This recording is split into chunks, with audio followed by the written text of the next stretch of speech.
Hello and welcome to the Moto Daily Show on the Motocross Network. Today it's going to be a little bit of a shorter one, probably around 15 minutes depending on how fast I get through these stories. I'm a little tight on time today, so that's all I can give you, but whatever stories I was going to give you, I'll probably push over to tomorrow. You'll get it tomorrow. Anyway, today's story lineup, Red Bull KTM, the 2024 SuperMotocross team lineup. They had a debut and a video yesterday, kind of a big meetup on a Supercross track for media and stuff like that.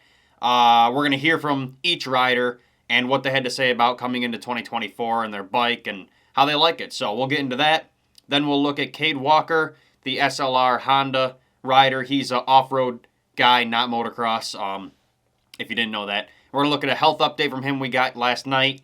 And finally, we're going to do one MXGP story. It's kind of a small one, but Sacha Coenen, the Red Bull KTM MX2 class rider, he officially changed his number for 2024, so we'll get into that as well. Before I get into the video, it is sponsored by MotoSups. If you don't already know, MotoSups is a premium motocross supplement company. Their primary focus is motocross, so everything they have is made and formulated for the sport. One of my favorite products is the SoCal Sunrise Premium Hemp Coffee. It's Arabica beans mixed with hemp powder. Makes for a great start to your morning. Hemp coffee is known for fighting off anxiety and inflammation, which that's stuff every motocross athlete has to deal with, so start your day off right with this premium hemp coffee. Head to motosups.co and use code TMN20 to get 20% off site-wide. All right, so yesterday, the Red Bull KTM meetup. Lots of interesting stuff from the riders. They each talked about their plans for 2024, what's changed, like Sexton's on the new team. Julien Beaumer, I don't know how to pronounce it exactly. He talks about what it's like being on a Red Bull KTM for a long period of time now. He's kind of got some track time testing under his belt, so what he's looking forward to in 2024. Anyway, let's start with a quick intro video that was made. Just show each rider riding on their new bike. I'll put that up right now.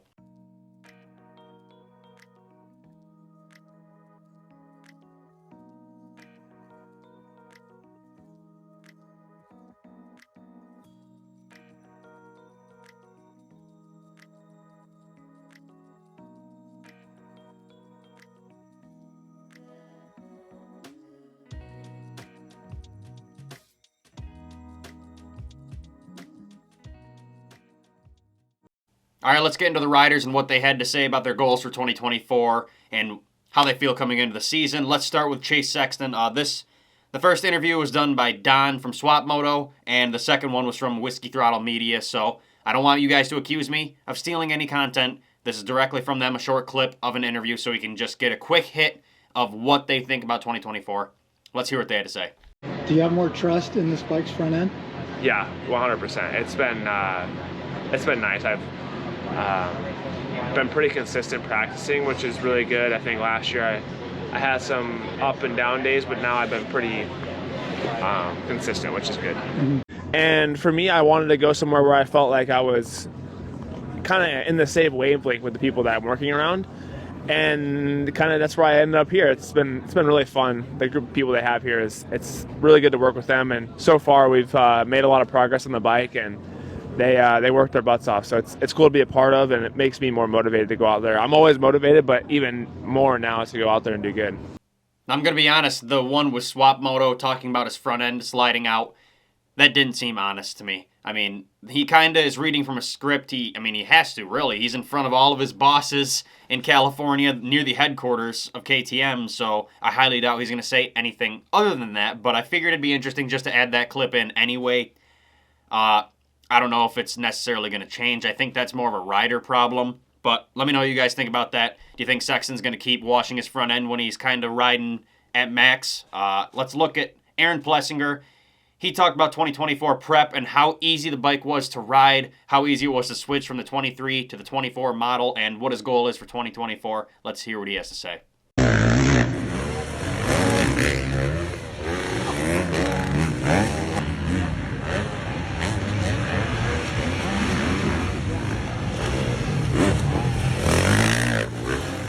Yeah, it's going really, really good, dude. The bike is unreal. I just came out here last Wednesday, and we made a few minor changes, and man, I haven't touched the thing since. So it is unreal right now. hopefully it translates when we get back to Florida. I think it will. I got some serious confidence in it. And yeah, we've been grinding. I took 2 weeks off after Nations, and then we were back to the full grind. So, but no, it's been going good, and I actually feel a lot better than I thought I would.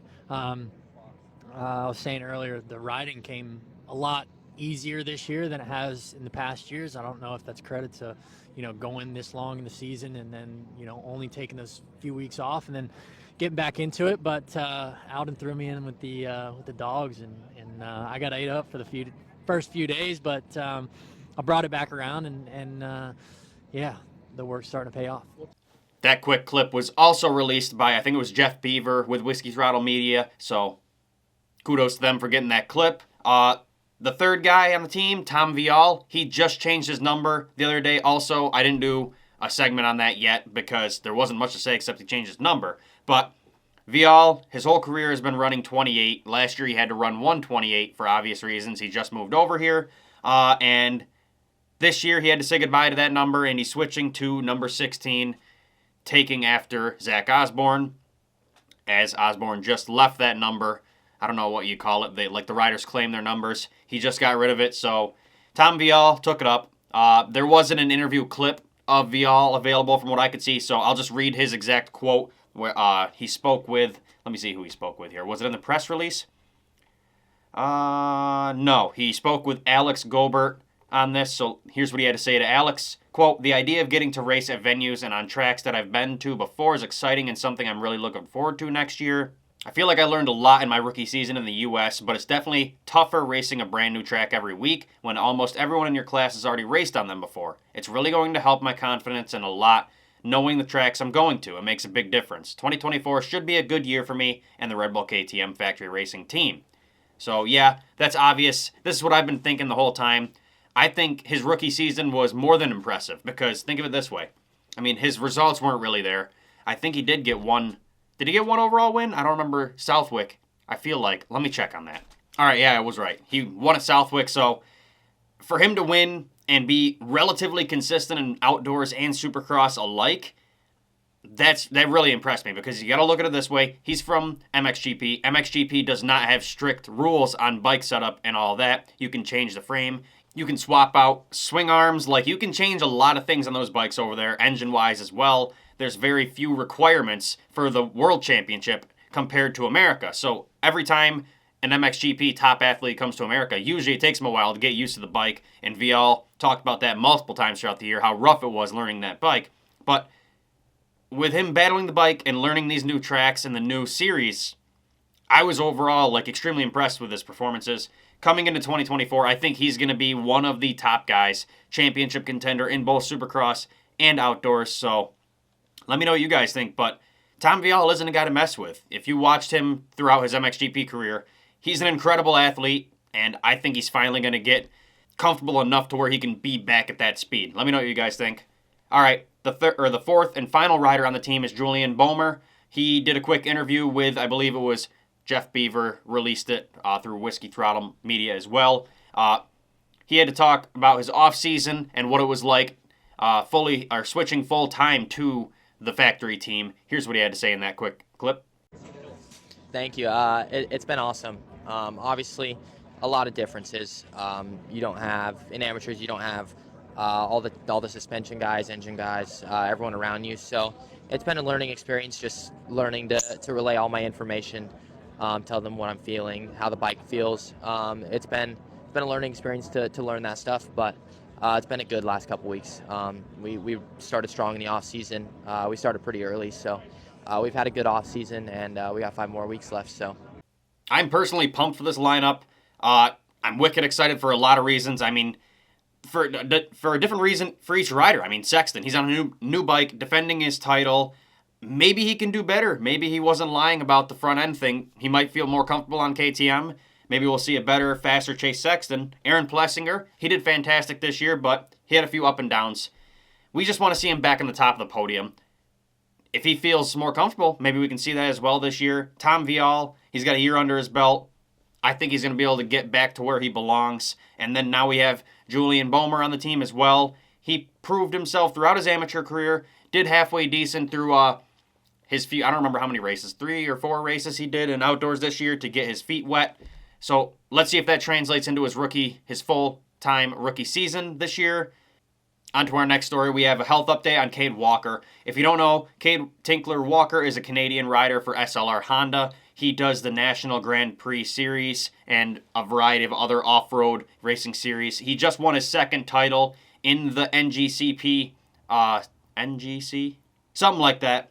He just got his second title in that a few weeks ago now. I think it was 4 weeks, but maybe a month ago. He just won his second title in that. Now, a couple of weeks ago, Kade attended the Baja 1000 race, and in California, he had a massive crash. He had to be airlifted to the local hospital and undergo treatment for traumatic brain injury. He was unconscious for a while. About a week after being admitted, November 30th, he awoke from his coma. I'm not sure if it was actually a coma, but he was out for that long. They gave us an update on that day. He was able to get the breathing tubes and the feeding tubes taken out, but he wasn't able to talk yet. The doctor said those tubes would make it so he wouldn't be able to talk for a little while. So either way, at the time, the doctor said he was making incredible progress. Well, as of yesterday, we got an update from Ty Davis regarding Kade, and he's able to talk again, and he can walk already with assistance. He went on to say that Kade is doing great. He even remembers a lot of that day that he crashed and the week before that, so his memory is back, and he could even remember the 4 languages that he could speak. He learned 4 languages throughout his life, so the fact that he can remember that afterwards as well is incredible. So things are looking good for him. They did say, I believe, his right arm wasn't working great, but they do have a physical therapy program that he's going to have to go through over a long period of time, and that should come back with no issue. So overall, it was a really horrible situation. Obviously, an awful crash. Hopefully, he can fully recover. It's looking like his recovery is going to go fantastic. If you guys want to go support Kade, head to roadtorecovery.com. His medical bills are probably going to be to the moon. So if you want to go help him, it's a good cause. Head to their website. I'll put it up on screen right now, his page. Anyway, we're wishing him luck. Hopefully he fully recovers, and go help the guy out. All right, our third and final story of the day is regarding Sacha Coenen. He confirmed his number change for 2024, as well as a contract update that's a couple weeks old now, but I figured I'd add it in case you guys didn't know. Anyway, Sacha Coenen made his professional debut on Red Bull KTM alongside his brother, who was on the Factory Husqvarna team this year. They both made their debut. It was an up and down year for sure for Sacha, but it was a fantastic foundation to build from. His best finish overall this year was in the MXGP of Sweden with 6th overall. Not too shabby at all. He ended up 15th in the MX2 championship, which isn't fantastic, but hey, I believe he started the year at 15 I don't remember. Let me check.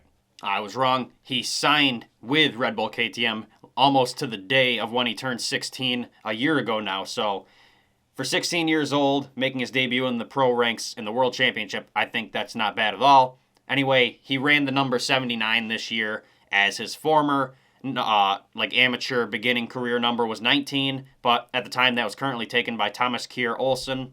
As you all know, Olsen got really hurt last year and hasn't been back in the sport since, so he stepped away from the sport after this rough injury last year. Now the number 19 is available again, and Sacha took it for 2024. Here's the first look at that on his bike. Now, on top of that, this news is a couple weeks old, but I figured I'd add it just in case you didn't see it.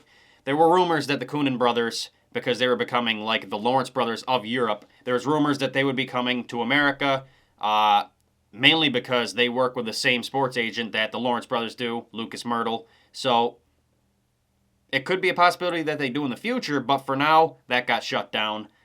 2 weeks ago now, Red Bull KTM confirmed that they had a multi-year deal with Sacha. They didn't say how many years. They just said they signed for 2024, and it was a multi-year contract. I think I heard a rumor that it was 3 at least. So that's good for him anyway. I'm not sure if he actually wanted to come here or not. I haven't spoken with him.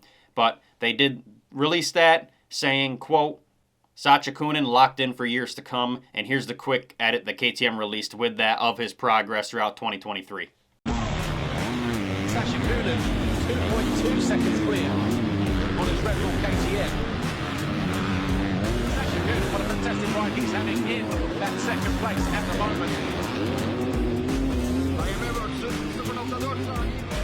Good effort that from Coenen. Not backing out. That's only right with his heart on his sleeve. All right, that's all the news I have for you guys today. I'm a little strapped for time, so it's a little bit of a shorter video, but hopefully tomorrow I can make that up to you. Let me know what you think about Red Bull KTM, their lineup for 2024, and where those guys will land throughout the year. How do you feel about Kade Walker coming back, recovering properly? And let me know what you think of Sacha Coenen changing his number and being locked in with Red Bull KTM MX2 for a few years to come. Also, go check out our sponsor, motosubs.co. The company is working very tight-knit with us throughout 2024, so go give them some support. And if you want to support my work directly, head to the mxnetwork.com. The link's in the description. Go buy some magazines. All the old copies are on sale for $1, and the latest edition, issue number 6, is only $5.99. I think it was on there for. So go order some magazines as well. Help us out. All right, thank you guys for watching, and I will see you guys in the next video.